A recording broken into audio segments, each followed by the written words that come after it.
Good morning আমার প্রিয় বন্ধুরা, কেমন আছো তোমরা সবাই? আশা করছি সবাই খুব ভালো আছো, আমিও ভালো আছি। আমার চ্যানেলের নতুন একটি ব্লগে তোমাদের সবাইকে আরও একবার স্বাগত জানাই।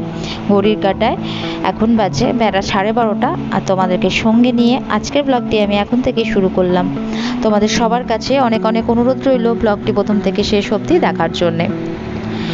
মেয়ে ঘুম থেকে ওঠার পরে মেয়েকে ফ্রেশ করে মেয়েকে খাইয়ে দিয়েছি, আর আমার রান্নাও হয়ে গেছে। আজকে যেহেতু মঙ্গলবার, সেই কারণে নিরামিষ রান্নাই করেছি। রান্না কমপ্লিট হয়ে গেছে, আর আমি দেখলাম হাতে সময় আছে যখন, তাহলে ওপরের ঘরটাকে একটু বেশ ভালো করে ডিপ ক্লিন করা যেতে পারে। সব সময় ডিপ ক্লিন করা হয়ে ওঠে না, ওপর যতটা পারি পরিষ্কার করে দিই। তবে কালকে রাত্রেবেলাতে কি হয়েছিল, মেয়ের হাগিসটা লিক করে গেছিলো, আর বিছানাতেই ওর হিসু হয়ে গেছিলো। সেই কারণে আমাকে তোষকটা রোদেই দিতে হবে। তো তোষক রোদে না দিলে মানে একটা বাজে স্মেল বেরোয়, আর তাছাড়া তোষকটা নষ্ট হয়ে যাওয়ারও চান্স থাকে। সেই কারণে আমি ভাবলাম যখন সুযোগ আছেই, তাহলে আমি ঘরটাকে ভালো করে একটু পরিষ্কারও করে নেবো। ঝুলো হয়েছিল কটা দিন ধরে, ঝাড়ার সুযোগ পাচ্ছিলাম না। মা এসেছিল, মায়ের শরীর খারাপ ছিল, এই করে করে বেশ কটা দিন কেটে গেছে। তো আজকে যখন চান্স এসেছে, এটাকে হাতছাড়া করলে হবে না। তো লেগে পড়েছি একদম। মেয়েকে নিচে দিয়ে মাকে বলে এসেছি আমার আজকে নিচে নামতে একটু লেট হবে। তো আমি এখন ফার্স্টে তোষকটাকে একটু রোদে দিয়ে দিলাম। তোষকটা যতক্ষণ রোদ খাবে, এদিকে আমার এদিকে এই ঝুল টুল ঝাড়াগুলো সব হয়ে যাবে। কারণ তোষক ঘরে আনলে ঝুলগুলো তোষকের ওপরেই পড়বে, সেই কারণে আগে আমি ঝুলটা ভালো করে পরিষ্কার করে নিই।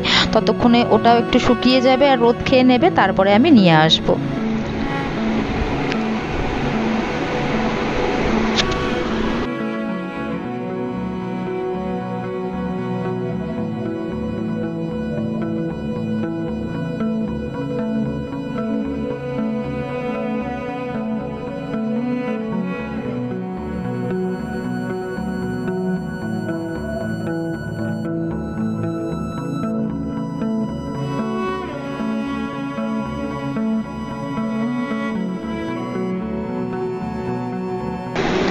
রাস্তার ধারে বাড়ি তো, খুব মানে কম দিনের মধ্যেই না আবার ঝুল ধুলোবালি সব হয়ে যায়, জানো তো।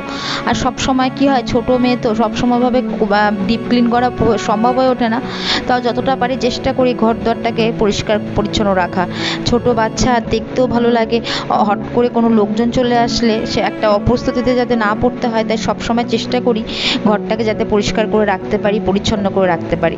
নিজের কাজটা নিজে করাই ভালো, নিজে করলেই সেটার অভ্যেসও দাঁড়িয়ে যায়, প্লাস নিজেরও ভালো লাগে।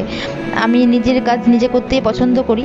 এই দেখো ফ্যানটা এখন ঝাড়ছি, আর তোমাদের দাদাভাই বলেছিল ফ্যানটা পরিষ্কার করে দেবে, তবে এই সপ্তাহে না ও একদমই টাইম পেল না, শনিবার রবিবারটা। সেই কারণে আমি একটু ঝাড়ার চেষ্টা করছি, তবে টুলের ওপর দাঁড়িয়ে ঝাড়তে পারলে খুব ভালো হয়। কিন্তু খাটের ওপর টুল রেখে ঝাড়াটা খুব রিস্ক হয়ে যাবে। তোমাদের দাদাভাই যখন পরিষ্কার করে তখন ও দাঁড়িয়ে থাকে আর টুলের ওপর দাঁড়ায়, আর আমি নিচ থেকে টুলটাকে ধরে রাখি।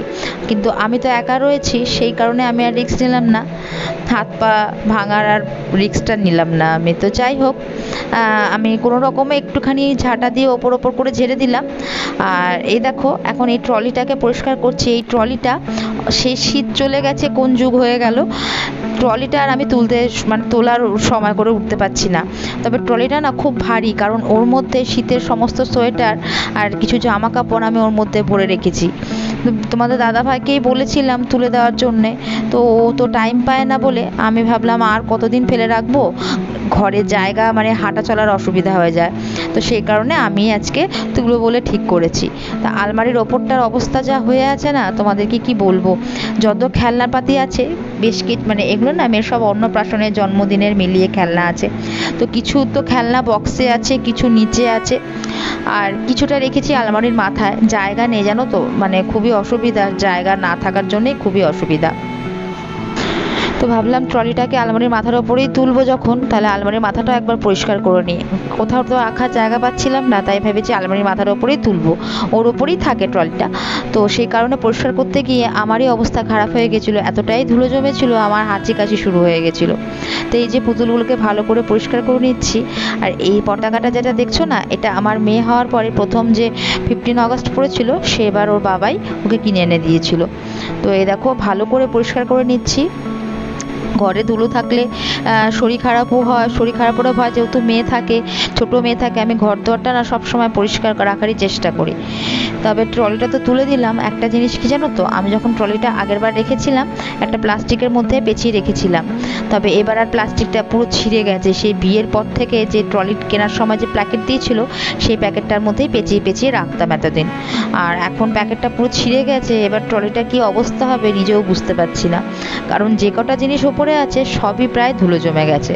আর এটা হচ্ছে আমার বিয়ের অ্যালবাম, বিয়ের অ্যালবামটাকেও ওপরে রাখি, এতটাই ভারী বা মানে নিচে রাখার জায়গা খুঁজে পাই না, তো সেই কারণে ওপরেই রাখি। তো তোমাদেরকে একদিন সময় সুযোগ করে আমার বিয়ের অ্যালবামটাকে শেয়ার করব তোমাদের সাথে। আর এই যে তোষকটাতে রোদ খাওয়ানো হয়ে গেছে, তোষককে নিয়ে চলে এসেছি ঘরে, তবে ভালোই গরম হয়ে গেছে জানো তো। এখন যেহেতু গরমকাল, তোষকটা ভালো গরম থাকলে শুতে তার ওপর না খুবই অসুবিধা, সেই কারণে চিন্তা করছি যে কি করব দুপুরবেলাটা আজকে। এখন তো কটা দিন ধরে ওপরে ঘরেই শুচ্ছি, তো দেখি যদি ঠান্ডা না হয় তাহলে আর মেয়েটাকে নিয়ে ওপরে আসবো না। তো এখানে আমার বিছানাটা গোছানো হয়ে গেছে, ঘর দোয়ার মোটামুটি আমি ওপরটা ঝেড়ে নিয়েছি, এখন আমারও কিছুটা কাজ বাকি আছে। তো সেই কাজগুলো করে তারপরে আমি স্নান করে নিচে যাব।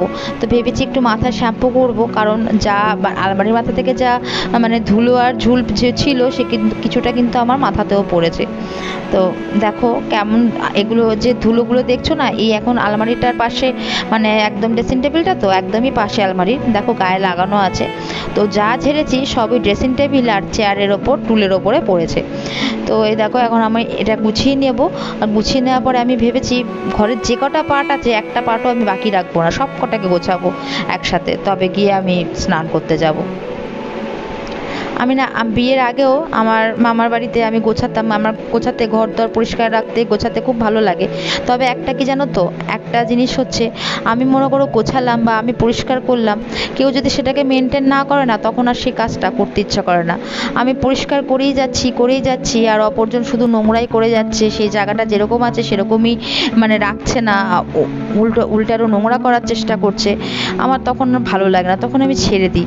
আসলে এটাকে না সবাইকেই বুঝতে হবে, কেউ যদি ঘর পরিষ্কার করে বা কেউ শুধু ঘর কেন যে কোনো জায়গায় কেউ যদি দায়িত্ব নিয়ে সেটা গুছিয়ে রাখলো বা পরিষ্কার করলো, আরও সবাই আরও যারা থাকে পরিবারে সবাইকে দায়িত্ব নিতে হয় যাতে সেই জায়গাটা সেরকমই থাকে, মেনটেন করার চেষ্টা করতে হয়। আর সেটা না করলেই তখন আর জায়গাটা কিন্তু পরিষ্কার থাকে না।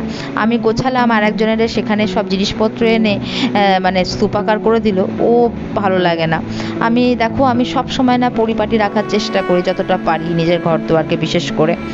আর যেহেতু মেয়েটা ওপরে থাকে না সেই কারণে আমার ড্রেসিং টেবিলে আমি সমস্ত কিছুই রাখি, তবে গুছিয়ে রাখি, একটু এলোমেলো হয় না।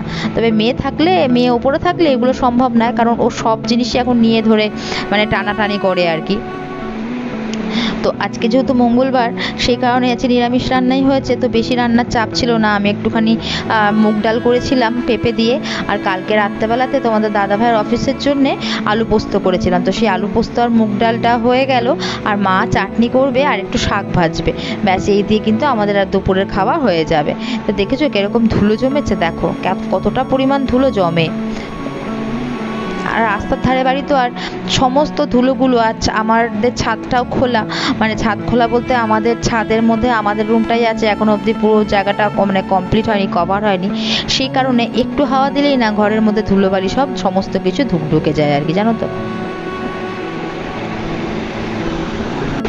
ঘরের ডিপ ক্লিনটা আমি মাঝে মাঝেই করি, যাতে ঘর দোয়ারটাকে ভালো করে পরিষ্কার ঝা চকচকে করে রাখতে পারি নিজের মতন করে, নিজের দেখতেও ভালো লাগে, 10টা লোক আসলে বাড়িতে এসে যদি গোছানো দেখে তাদেরও ভালো লাগে।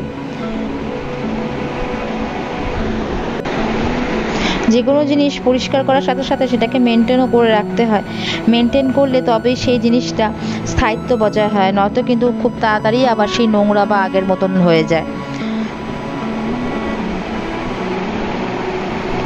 বাথরুমটা তোমাদের দাদাভাই প্রায় করে, আর মেয়ে হওয়ার আগে আমি করতাম, কারণ বাথরুমটা মাঝে মাঝে মানে প্রায় 10 দিন অন্তর অন্তরই পরিষ্কার করতে হয়, তখন টাইম পেতাম। আর এখন কি হয়, আমি মানে বিভিন্ন কাজে ব্যস্ত হয়ে যাওয়াতে না তোমাদের দাদাভাইকেই ওইগুলো পরিষ্কার করতে হয়, সেই কারণে বাথরুমটা ওর ডিপার্টমেন্টে, তো ও যেদিন ছুটি থাকে রবিবার করেই তোমাদের দাদাভাই বাথরুমটাকে পরিষ্কার করে।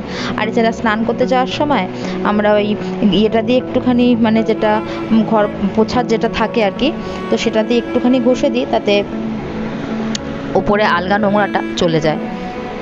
তো এই দেখো আমার মোটামুটি দেখো গোছানো কিন্তু কমপ্লিট হয়ে গেছে। এই যে ড্রেসিং টেবিলটাও খুব সুন্দর করে গুছিয়ে ফেলেছি। আমার ওপরের ঘরে কলিন ছিল না, সেই কারণে কলিন দিয়ে আমি পরিষ্কার করতে পারলাম না কাঁচটা। কলিনটাকে নিয়ে এসে উপরের কাঁচটাকেও পরিষ্কার করে নেবো আর টিভিটাকেও পরিষ্কার করবো। তবে সেটা এখন আর হবে না, সেই বিকেল ছাড়া হবে না। এখন নিচে গিয়ে মেয়েকে খাওয়ানোর ব্যাপার থাকে তো, আর মেয়ে দুপুরবেলা খাওয়ার পরে যেহেতু পটিটা করে আমার ওখানেই অনেকটা সময় চলে যায়। সেই কারণে আমি চেষ্টা করি যা কিছু বা পেন্ডিং থেকে যায় সেটা আবার বিকেলবেলাতে করে নেওয়ার। তো এই দেখো আমার ঘর গোছানো কিন্তু বন্ধুরা মোটামুটি কমপ্লিট হয়ে গেছে। খুব চেষ্টা করেছি খুব পরিষ্কার করে ঘরটা গোছানোর, তারপর জানি না কেমন হয়েছে, তোমরাই সেটা বলতে পারবে।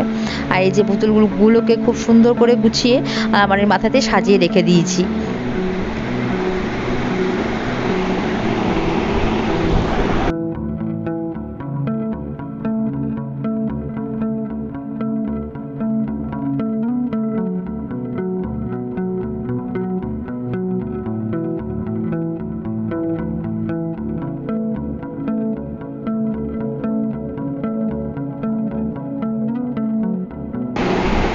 তো বন্ধুরা তোমাদের এই ব্লগটা কেমন লাগলো অবশ্যই জানিও। আজকের মতন ব্লগটাকে এখানেই শেষ করছি। যদি ভালো লেগে থাকে অবশ্যই একটা লাইক কমেন্ট আর শেয়ার করে দিও। চ্যানেলটাকে সাবস্ক্রাইব করতে ভুলো না। দেখা হবে পরের ব্লগে, ততক্ষণের জন্য সবাই সুস্থ থেকো। টাটা বন্ধুরা।